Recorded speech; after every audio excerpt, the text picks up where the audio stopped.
오늘 이 자리에 모인 우리 어린 양 예수 따라가는 무리입니다.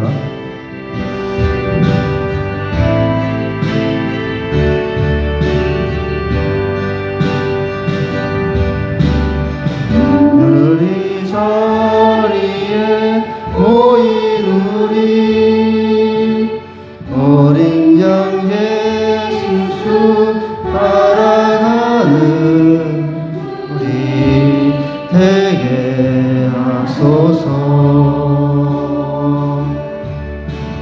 성령의 충만한 임재 안에 어둡던 우리는 밝아져서 주를 보게 하소서.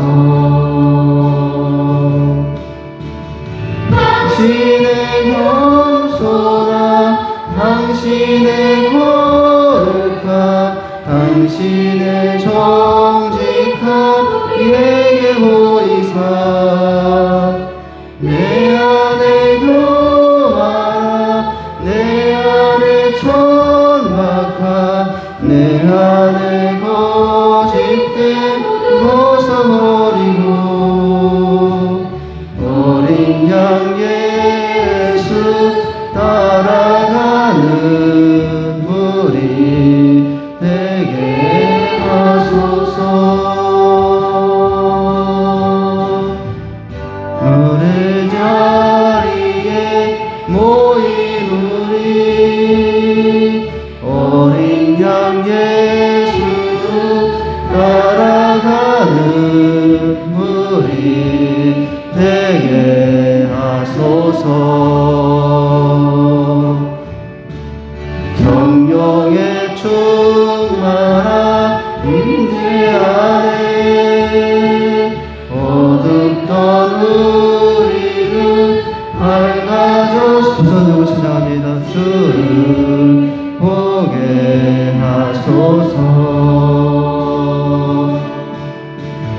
당신의 겸손함, 당신의 거룩함, 당신의 정직함 우리에게 보이사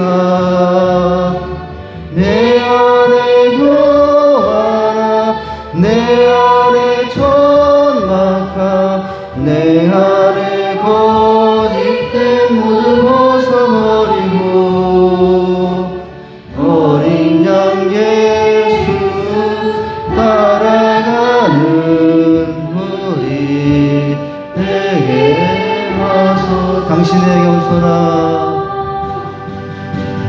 당신의 겸손함, 당신의 거룩함, 당신의 영육함 우리에게 보이사 내 안에 교만함, 내 안에 천박함, 내 안에 거짓됨 벗어버리고 어린 양 예수 따라가는 우리 되게 하소서. 누가복음 24장 44절 한 말씀인데요. 같이 24장 44절 같이 한 목소리로 읽도록 하겠습니다. 시작. 또 이르시되 내가 너희와 함께 있을 때에 너희에게 말한 바 곧 모세의 율법과 선지자의 글과 시편의 나를 가리켜 기록된 모든 것이 이루어져야 하리라 한 말이 이것이라 하시고. 아멘. 여기 보면은 너희와 함께 있을 때 너희에게 말한 바 곧 모세의 율법과 선지자의 글과 시편, 이게 이제 구약이에요. 오늘날로 말하면은 우리가 이 의미를 받아들이는 것은 뭐냐면 구약에 나를 가리켜 기록된 대로 모든 것이 이루어져야 하리라, 이런 의미로 쓰였던 말씀이죠. 자, 이 말씀을 중심으로 해서 오늘 성경의 구조, 성경 이렇게 꾸며져 있습니다 라는 내용으로 다루도록 하죠. 유머를 까먹었는데, 자, 여기까지 이런 이야기가 있어요. 넌센스입니다. 성경에서요, 성경에 있는 이야기예요. 성경에서 여러분 넌센스니까 한번 맞춰보세요.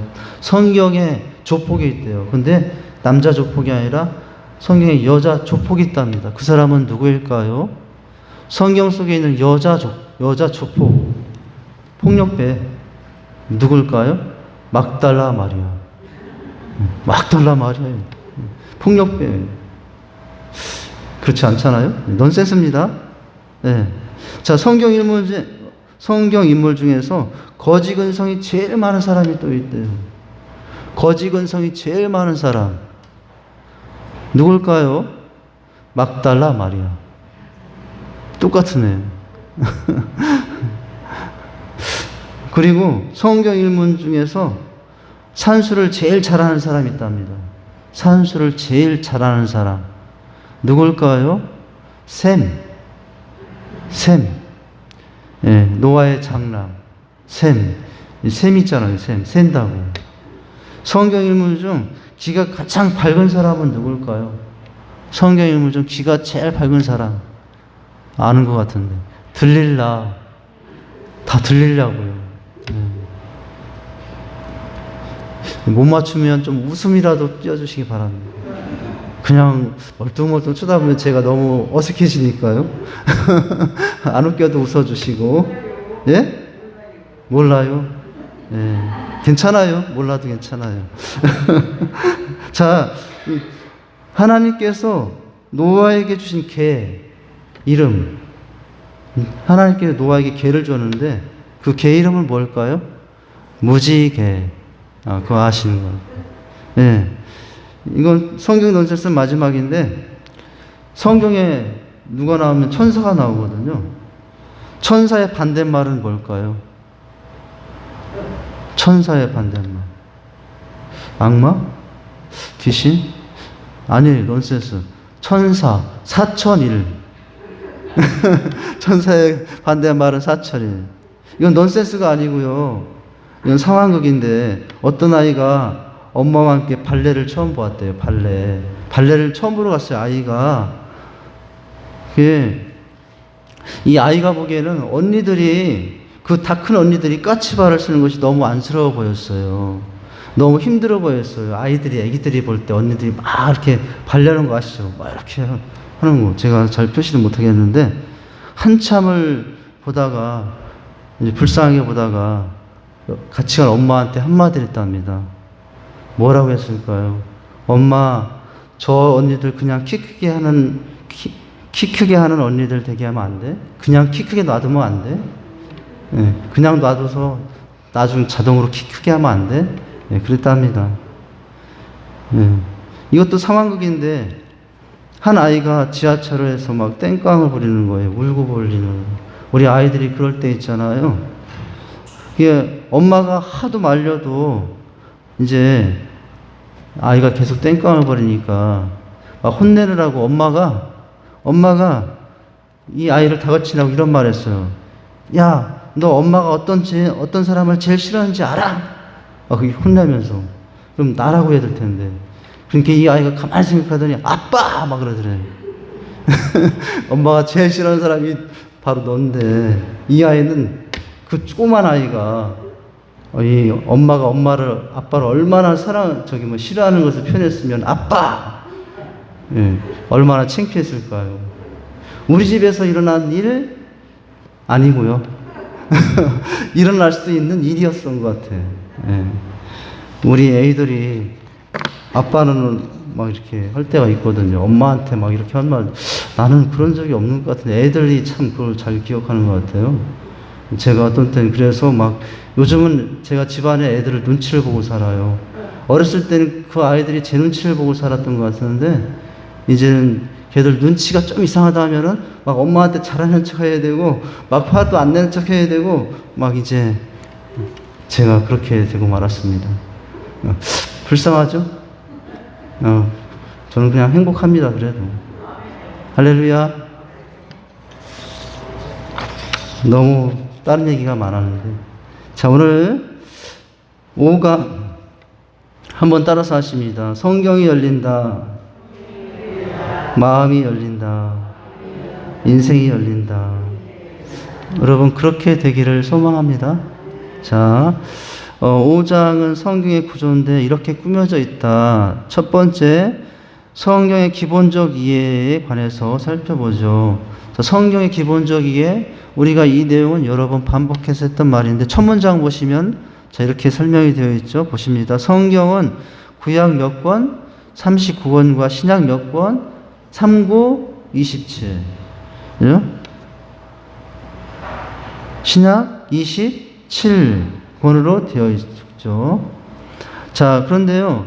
성경의 총 장수는 1189장. 제가 센 게 아니고요. 이 책의 저자가 다 연구를 해놨는데 1189장인데 구약은 몇 장? 구약은 929장. 신약은 몇 장이요? 260장. 총 1189장이라고 합니다. 그런데 절수로 계산해서 절수를 세봤더니 절은 어떻게 나왔을까요? 총 31,173절로 이루어져 있다고 그러네요. 자, 구약 성경은 그런데 구조가 구약 성경은 대부분 무슨 어로? 히브리어로. 신약 성경은 헬라어로 기록이 되어 있어요. 신학교 합격하자마자 기숙사로 불려가서 이제 신학생 합격하면 다 불러서 기숙사에서 몇 주간 합숙을 하는데 이제 히브리어와 헬라를 배우고 이제 퀴즈를 보면서 통과를 해야 되거든요. 그 머리 지날 정도로 막 생전 알지도 못했던 히브리어, 헬라어를 공부했던 적이 있는데 지금은 다 까먹었어요. 다 까먹었는데 발음이나 뭐 몇 가지 단어 기억나는 건 있어요. 자, 이렇게 기록이 되어 있어요. 자, 성경은 본래 현재와 같은 장절로 분리되어 있지 않았다고 합니다. 이건 지금 몇 장, 몇 절로 다 숫자가 다 기록되어 있잖아요. 원래는 이게 없었다고요. 원래는 몇 장, 몇 절이 있지 않았다고요. 완벽하게 절을 구분하여 출판한 최초의 성경은 그럼 언제 나타났느냐? 1560년 제네바 성경이었다고 그래요. 그러니까 이때 전에는 몇 장, 몇 절이 없었다는 거예요. 근데 왜 이렇게 했냐면 사람들이 쉽게 찾고 쉽게 읽을 수 있도록 몇 장 몇 절을 이제 1560년대 그 제네바 성경에서부터 그렇게 했다라는 거죠. 자, 이러한 부분은 성경을 쉽게 못하는데 이해하는데 도움이 되죠. 그렇지만 분리된 장이라도 그래서 앞뒤장과 연결해 읽는 것이 더 바람직합니다. 이게 성경을 몇 장 몇 절로 분리하는 건 편리성도 있지만 한 가지 이 구분해 놓은 것이 어떤 부작용도 있냐면 성경을 전체 문맥으로 이해하지 못하고 여기서 여기까지만 가지고 그 상황만 가지고 하나님의 말씀의 의미를 찾으려고 하는 그런 한계도 나타나게 됐죠. 몇 장 몇 절이 없으면 전체 내용 흐름 속에서 파악을 할 텐데 자, 편리함도 있었지만 이런 제한점도 있었다는 거죠. 갑자기 하나가 생각이 나는데 성경은 몇 장으로 되어 있어요? 이제 이렇게 되어 있다. 그런데 성경 중에서 가장 두꺼운 장이 있답니다. 성경 중에서 가장 두꺼운 장.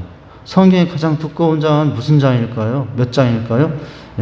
넌센스. 겉장이랍니다. 가장 두꺼운 장은.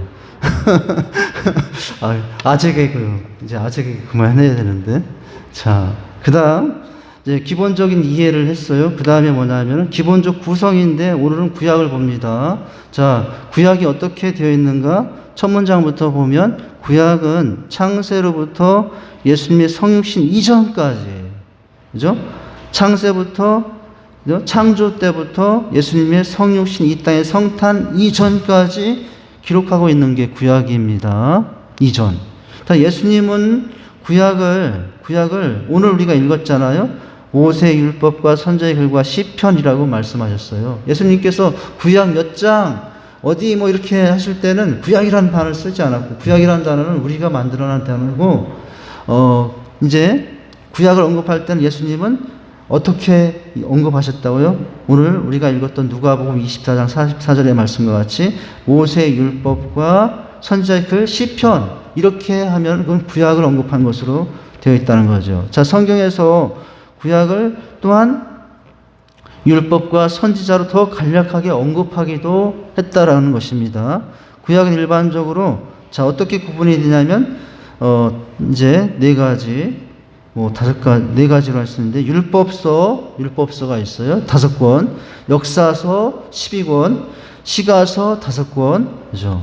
그리고 선지서 또는 예언서라고 하는데 17권으로 되어 있어요. 그래서 더하기 몇 권? 39권. 자, 밑에 설명이 다시 있기도 한데요. 자, 이 구약에 대한 언급이 우리가 읽었던 누가복음 24장과 마태복음 24장에 이렇게 기록되어 있잖아요. 한번 다시 제가 읽어드릴게요. 또 이르시되 내가 너희와 함께 있을 때 너에게 말한 바 곧 모세 율법과 선지자의 글과 시편에 이게 뭐예요? 구약이라고요. 자, 나를 가리켜 기록된 모든 것이 구약에 나를 가리켜 기록된 모든 것이 이루어져야 하리라 한 말이 이것이라 예수님께서 이렇게 언급하셨어요. 또 마태복음 22장 40절에서는 더 간략하게 어떻게 이 두 계명이 곧 온 율법과 선지자의 강령이라 이것이 바로 구약에 대한 언급이었다라는 거예요. 자, 다시 밑에 설명을 보면 구약 성경은 성령의 영감에 의해 쓰여진 책으로 오랜 기간에 거쳐서 기록되고 전수되었는데 몇 권으로? 39권으로 정경화되어 있죠. 근데 그 정경화 과정도 다 하나님께서 역사하신 것이라고 보면 되고요. 천주교나 이런 데 보면은 외경도 있잖아요. 외경. 외경이 많아요. 근데 우리 기독교 개신교는 외경을 인정하지 않아요. 자, 구약 성경은 하나님과 그의 백성 이스라엘과의 관계에 대한 기록으로 예수 그리스도와 그분의 사역을 못하고 있다고 예표하고 있는 책이에요. 바로 예수님의 사역 또 예수가 그리스도라는 것을 예표하고 있는 것이 구약 성경이다. 예표. 그래서 여러분 구약의 모든 인물, 구약의 모든 사건들은 다 결국 누구를 향하여 있는 거죠? 예수님을 향하여 있다라고 보면 돼요. 이걸 성경을 구약 기독론전 해석이라고 그러는데요. 물론 학자에 따라마다 다른 의견들도 있어요. 모든 사건을, 모든 인물을 다 예수님을 가리키는 것으로 해석하고 성경에 해석해도 돼요. 왜냐하면 성경의 가장 큰 주제가 예수님이니까요. 근데 이것에 대해서 지적하는 사람들도 있거든요. 어떻게 그렇게 모든 사건을 예수님에 관한 것으로 할 수 있느냐 이렇게 하는 사람들도 있어요. 자, 그러나 통칭적으로 구약의 모든 내용은 누구를?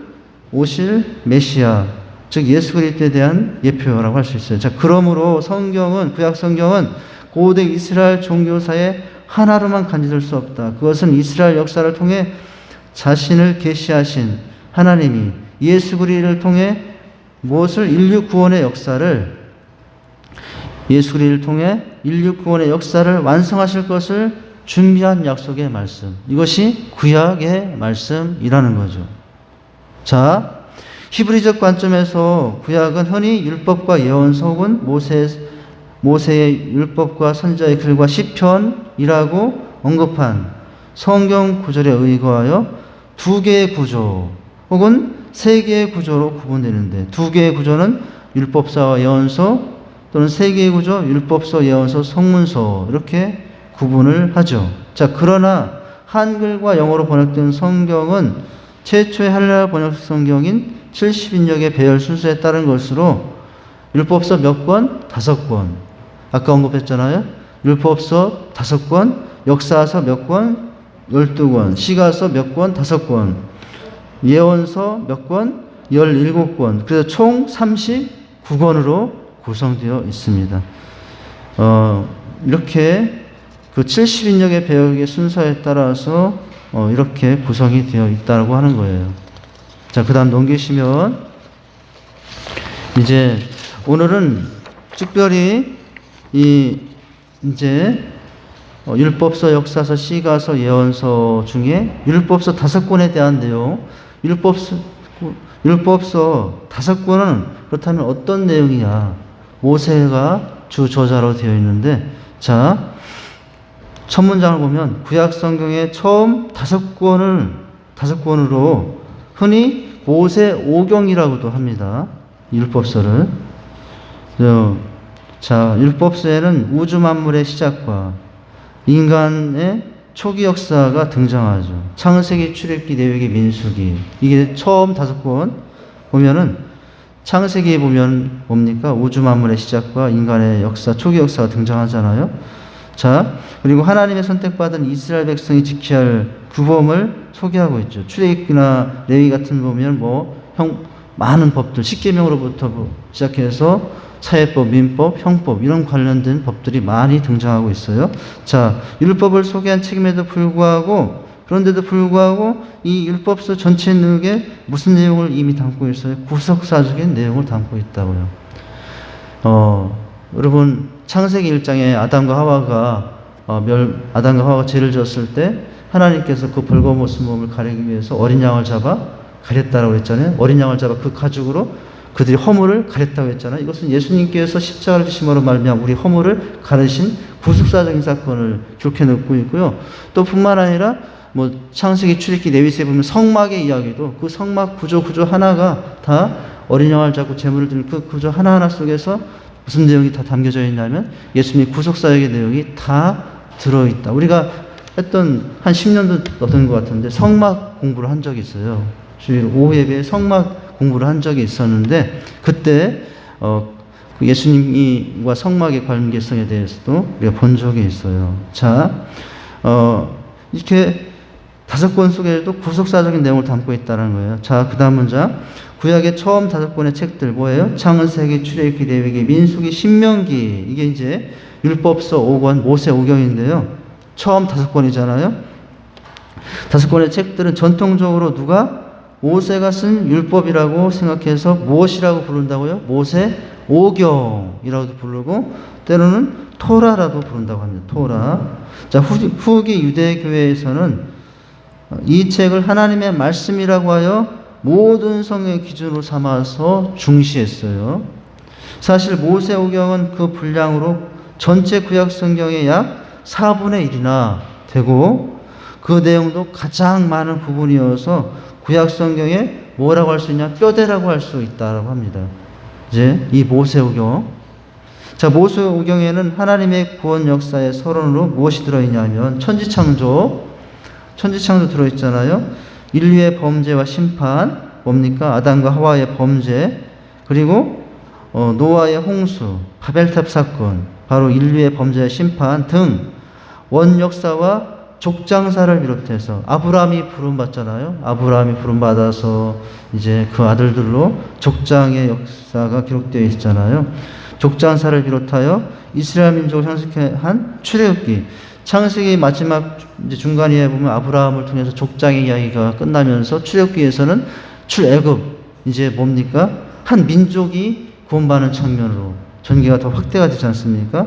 자, 민족을 통한 형성케 한 출애굽기과 또 시내산 계약 뭐죠? 여기 출애굽기 십계명을 비롯하여 많은 사회법, 민법, 형법 이런 기록들이 있어요. 자, 이게 이제 모세오경에 나온다. 그리고 모세를 통해 수여된 율법을 통해 하나님의 선택받은 이스라엘 백성이 지켜야 할 규범들, 십계명을 비롯하여 여러 가지 사회, 민법, 형법들의 내용들을 이 율법서 처음 5권에 기록되어 있어요. 이것은 참 중요합니다. 자, 이때 율법은 형식적인 명령이나 규칙, 법률 조문이 아니며 언약체결의 전제 조건으로서 이스라엘 전체에 지키도록 요구된 것이 이 모세오경 속에 있었던 말씀들이에요. 따라서 이스라엘에게 있어서 율법은 선택의 대상이 아니라 하나님의 백성으로서 반드시 순종해야만 하는 절차적 가치를 지녔죠. 자, 율법. 그러나 뭡니까? 율법서는 출애굽 사건과 시내산 계약 그리고 그것을 통해 주어진 율법을 그 중심에 두면서도 뭐예요? 한 사람 한 민족에 대한 선택과 언약을 통해 모든 인류를 향한 구원을 성취하고자 하는 하나님의 구원사의 서론으로서 그 역할을 수행하고 있죠.